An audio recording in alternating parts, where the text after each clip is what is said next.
وأتم التحية على نبينا محمد وعلى آله وصحبه ومن تبعهم بإحسان إلى يوم الدين. Aujourd'hui, Inch'Allah, on va parler d'un sujet très important qui est autre que la famille. Comme vous savez que la plupart de nos familles vivent des déchirures. Et quand la petite famille est atteinte, c'est la grande famille qui souffre. Et malheureusement, il y a beaucoup de familles qui se parlent. Il y a des cousins et des cousines qui ne se parlent pas. Il y a des parents avec leurs enfants, ils ne se parlent pas. Il y a des frères, ils font la prière dans la même mosquée, ils ne se parlent pas. Est-ce que ça fait partie des comportements de l'islam? Non. Alors, Rasoul sallallahu alayhi wa sallam, il nous enseigne dans un hadith. Quand Allah il a créé le lien de parenté, écoutez bien.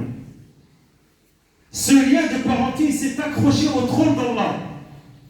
Et qu'est-ce qu'il a dit? Ya Allah, celui qui me préserve, préserve-le. Et celui qui rend le lien avec lui. Quand tu préserves le lien de ta famille, Allah il garde le lien avec toi. Quand tu rends le lien avec tes proches, Allah il coupe le lien avec toi. Et le plus grave, c'est pas ça. Quand Allah il coupe le lien avec toi, aucune action n'est acceptée.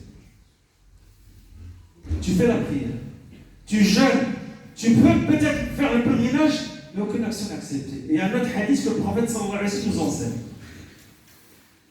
3 personnes, leur action ne dépasse pas leur tête. Parce que les bonnes actions, ils montent, mais ne dépassent pas leur tête. C'est qui? Le premier, c'est celui qui est imam et que les gens ne veulent pas qu'il soit imam. Pourquoi? Parce qu'il commet la haram.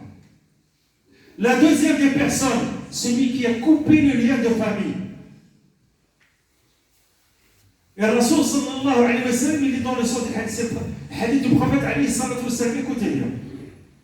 Celui qui coupe le lien de famille ne rentrera pas au paradis. Ce n'est pas mes paroles, c'est les paroles du prophète alayhi sallallahu wa sallam. Vu le danger que chacun d'entre nous encourt. Mais pourquoi on coupe le lien de famille? Pourquoi?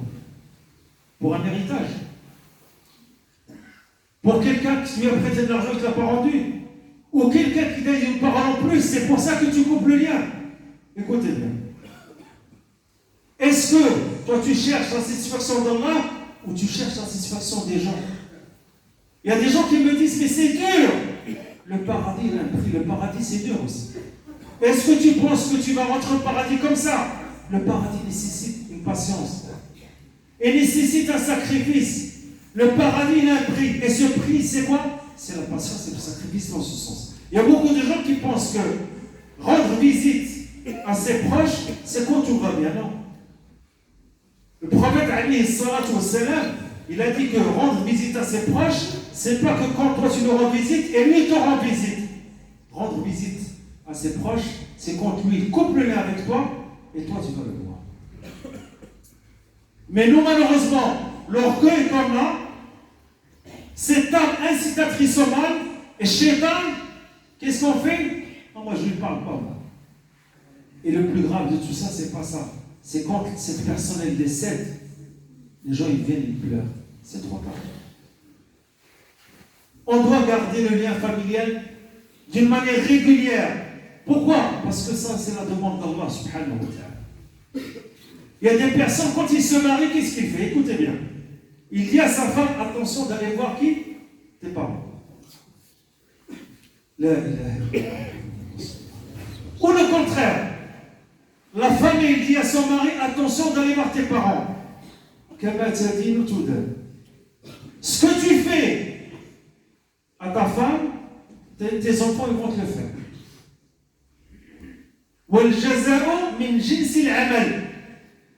La récompense elle sera par rapport à l'origine de tes actions. Mais nous malheureusement, tellement qu'on réfléchit tout lien, qu'est-ce qui se passe? On ne pense pas à l'au-delà. Et le fait de couper le lien de famille, c'est un grand péché. Vous savez, c'est un grand péché. Il est juste après quoi? Après l'unicité d'Allah subhanahu wa ta'ala.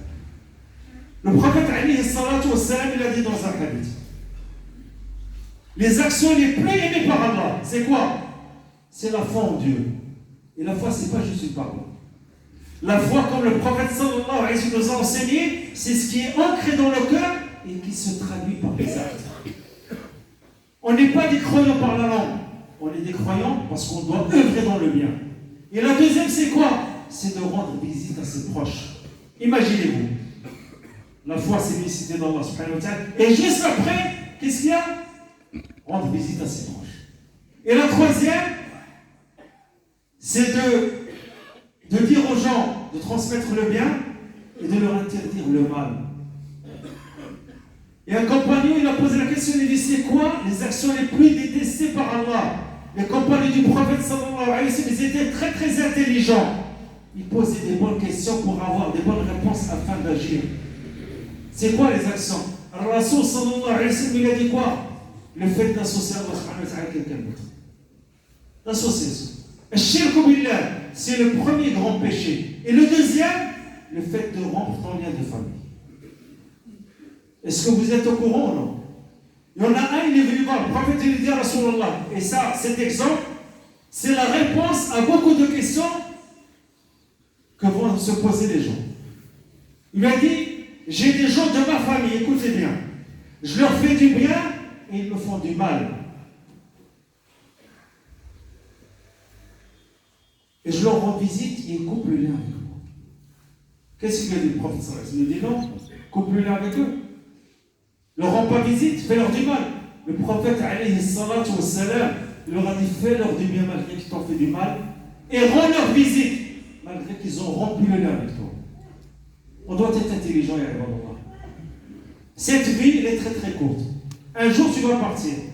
Et le problème, c'est que beaucoup de gens regrettent quand il y a un décès de leur famille. Il est mort et on ne se parlait pas.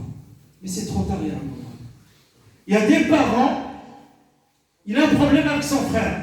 Il dit à ses enfants, attention de parler avec vos oncles. Regardez. La désobéissance à Allah subhanahu wa ta'ala, elle est par héritage. Toi, tu as un problème avec ton frère. Pourquoi tu incites tes enfants à ne pas parler avec leurs oncles? C'est un grand péché, Allah. Toi, tu es dans le péché, dans la désobéissance à Allah, et tu incites à tes enfants à quoi? Un grand péché. Taqullah ya ibadallah. Réconciliez-vous. Un jour, on va partir. Et n'ayez pas la haine et la jalousie entre vous. قال رسول الله صلى الله عليه وسلم لا تحاسدوا اسمعوا بهذا الحديث ولا تباغضوا ولا تدابروا وكونوا عباد الله إخوانا ولا يحل لامرئ أن يهجر أخاه فوق ثلاث حين يقول رسول الله صلى الله عليه وسلم لا يحل أن يحرم. Le prophète Mohammed sallallahu alayhi wa sallam nous enseigne dans le sens des hadiths. Ne vous jalousez pas, ne vous haïssez pas, et ne vous tournez pas le dos. Il y a des gens maintenant, ils sortent de la mosquée, ils parlent avec quelqu'un, ils lui tournent le dos. Et il n'est pas permis. S'il n'est pas permis, c'est interdit. D'un frère, de couper le lien avec son frère plus que 3 jours. Et le meilleur, c'est qui? C'est celui quand il rencontre son frère, il dit salam. Et quand tu vas te réconcilier avec quelqu'un, c'est pas une faiblesse, c'est une force. Parce que toi, tu as écrasé ton âme, tu as écrasé ton shaitan, tu as écrasé ton ego. Omar ibn Khattab, radiyallahu anhu wa arda, quand il est devenu prince des croyants, son âme, il lui insuffle le mal. Il a été au marché de transporter des caisses. C'était le prince des croyants. Il y a des gens qui me disent, mais moi, mes parents, ce n'est pas des musulmans. Moi, mes parents, ils désobéissent à Allah subhanahu wa ta'ala. Le prophète, alayhi salatu wa salam, jusqu'à la fin de la vie de son oncle, qui n'était pas musulman, il est resté avec lui et n'a pas lâché l'affaire pour qu'il devienne musulman. Et si toi, ya Abdallah, tu ne transmets pas le message d'Allah auprès de tes proches qui désobéissent à Allah, qui ne connaissent pas Allah, c'est qui va le faire? C'est qui? Taqullah ya ibadallah. Toi, quand tu vas rendre visite à tes parents, à ton oncle, à ta tante, à tes cousins, à tes cousines, avec la bonne parole. S'ils désobéissent à Allah, c'est eux, c'est pas toi. Toi, tu vas avec un seul message. C'est rendre visite à ses proches, tu gagnes des hasanats, et en plus, tu essaies de transmettre le message d'Allah par la sagesse, par la connaissance, par le savoir, par l'intelligence. C'est pas par la force. Hein. Allah subhanahu wa ta'ala, qu'est-ce qu'il dit le prophète sallallahu alayhi wa sallam? Innama anta mudakkir, lasta alayhim bimusaytir. Allah, il a dit au prophète alayhi salatu wa salam, tu n'es que quelqu'un qui fait le rappel. Mais le reste, c'est Allah qui le fait. Mais nous, malheureusement, qu'est-ce qu'on fait? Dès qu'on est proche désobéissent à Allah, on coupe le lien avec eux. La ilaha illallah. وإن جاهدك على أن تشرك بما ليس لك به علم فلا تطعهما وصاحبهما في الدنيا معروفا. Donc, Inch'Allah, on doit travailler sur une chose aujourd'hui. Celui qui a un problème avec quelqu'un, son père, sa mère, sa soeur, ses beaux-parents, son beau-frère, sa belle-sœur, qui se hâte à se réconcilier avec eux. Toi, tu le fais pour Allah, tu ne le fais pas pour les gens. Et nous, alhamdulillah, on adore notre créateur, on n'adore pas les gens. Si tu adores les gens, c'est autre chose. Toi, tu le fais pourquoi? Parce que c'est Allah qui te l'a ordonné. Autre chose, s'il y a des gens de notre famille qui sont dans la difficulté, c'est les premiers à qui on doit donner le monde. Pourquoi? قال رسول الله صلى الله عليه وسلم الصدقة على الأقرباء هي صدقة وصلة رحم.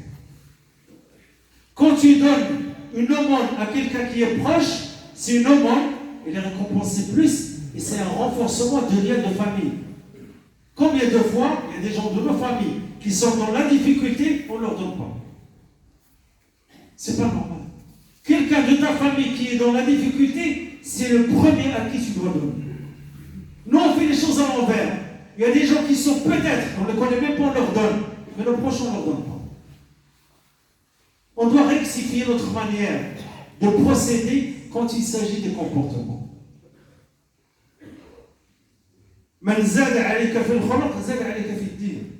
Celui qui te dépasse en comportement te dépasse en religion. Le mois de Ramadan il arrive, tu vas jeûner alors que tu ne parles pas avec tes proches. Le jeûne n'est pas accepté. C'est pas moi qui le dis, ça. C'est le prophète alayhi salatu wassalam. Celui qui ne peut pas aller voir la personne qui lui téléphone. Tu ne peux pas lui téléphoner, tu lui envoies une lettre. Il y a tous les moyens. Mais nous, malheureusement, qu'est-ce qu'on fait? On tourne le dos à tout le monde.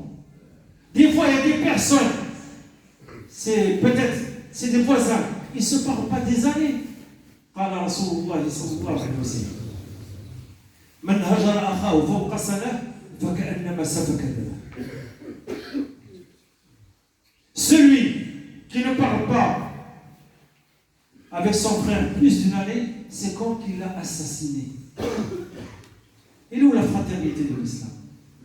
Il est où l'amour d'Allah subhanahu wa ta'ala? Il est où la patience? Est-ce qu'on veut rentrer au paradis sans rien faire? C'est impossible, ya ibadallah. Le paradis a un prix. Et parmi les choses qui vont te faire rentrer au paradis, c'est de rendre visite à tes proches. Et de ne pas couper les liens avec tes frères. Pas de sang avec tes frères en islam. On n'a pas le droit. Combien de personnes ils font la prière et ils ne se parlent pas? Des fois même l'imam, il ne parle pas avec Mu'addin. Jusqu'à tel point.